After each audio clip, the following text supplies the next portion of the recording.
So their rights, as Rose walked us through in the last episode, and then there are the roles and responsibilities as we know them culturally, the way we've been socialized.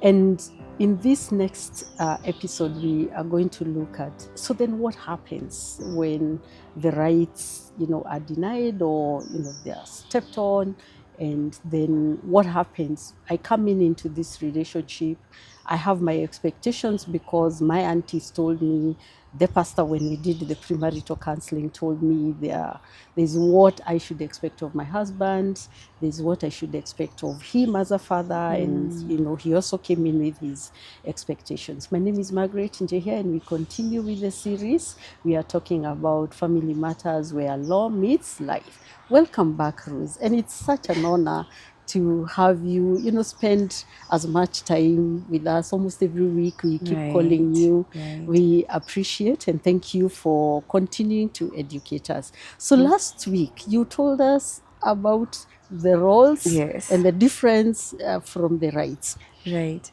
And I'm thinking from where I sit again, because this is also what we teach when people are doing premarital counseling, that clearly, socially, culturally, their roles. And I need to be very specific, their roles that we prescribe socially, but they're not ascribed legally.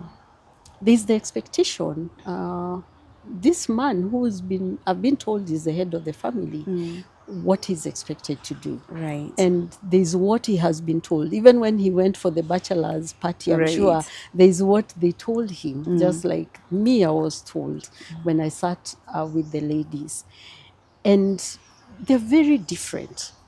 Correct. Because one is legally ascribed, some are legally ascribed, then the others are socially ascribed.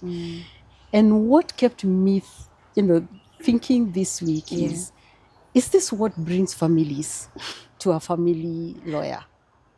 Okay, interesting conversations, and thank you once again for having me.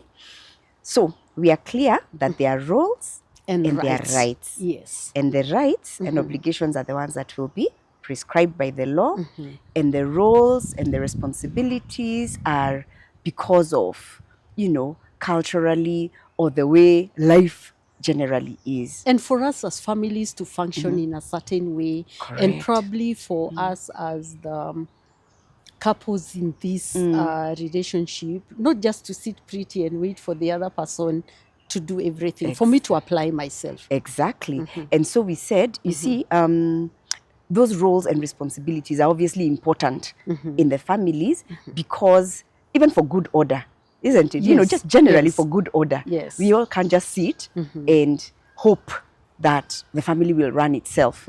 Families are made to run. Things are made to happen. It's a system. Okay. Actually, sometimes I like to call it an establishment because you establish something. It's like a company. When you establish or incorporate a company, you need to know who is doing what, isn't it? So that there can be neatness. Now, you asked an interesting question and said, are these the roles and responsibilities that bring people to the lawyer? And I'll say that yes, sometimes they are.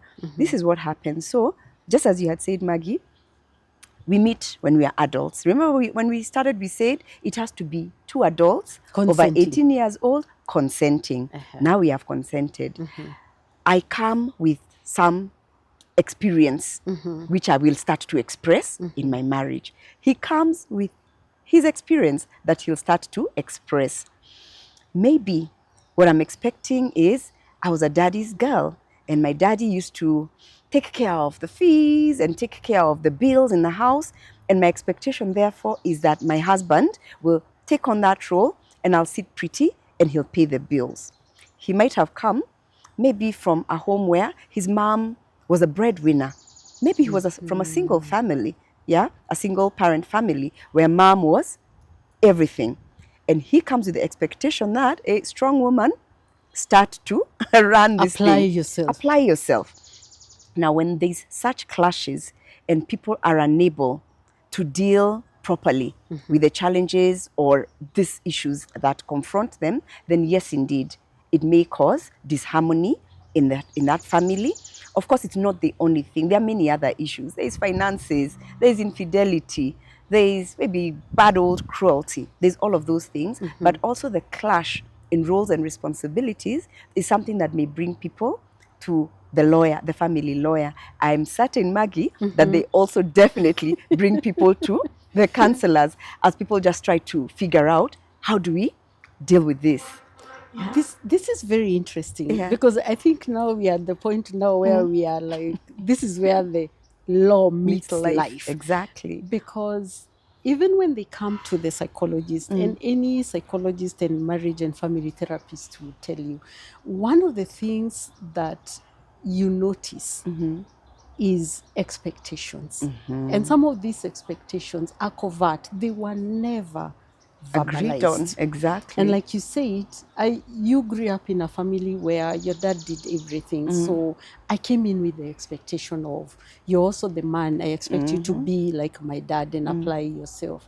And I grew up in a family where it's highly matriarchal. And so the women are the movers and the shakers. And so I came in and I want to move and run with things. But you're the man and you're questioning, why am I not even allowing you the space? Exactly. And I guess now the place of premarital counseling comes in here. Right.